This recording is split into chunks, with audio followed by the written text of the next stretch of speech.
We often hear cash is king, but there is such thing as having too much cash.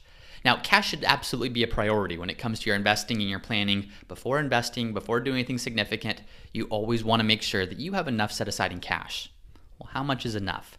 Enough is making sure your emergency fund is fully funded.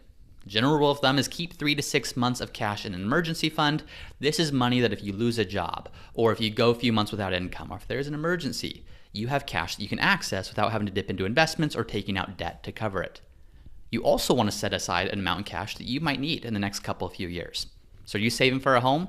Keep that money in cash. Are you saving for a car? Keep that money in cash. Are there expenses you know you're going to have in the next several months, even a couple of years or so? Probably keep that money in cash. But once you've covered your emergency fund, once you've covered those expenses that you know you're going to need in the next couple few years, there is such thing as having too much cash.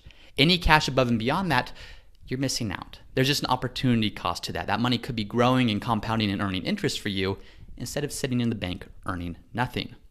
So what you could do with it is you could tie that money up, or you can invest that money in retirement accounts. So you could invest it, you could grow it, and you also get the tax benefits of doing so.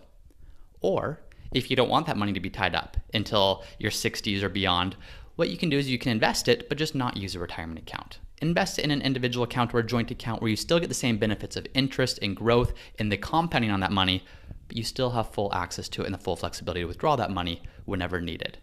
So cash is king to an extent. Make sure that you're covering certain buckets. Make sure that you have your emergency fund. Make sure you have cash set aside for any upcoming expenses. But above and beyond that, any extra cash you have might not be working as hard for you as it could be elsewhere.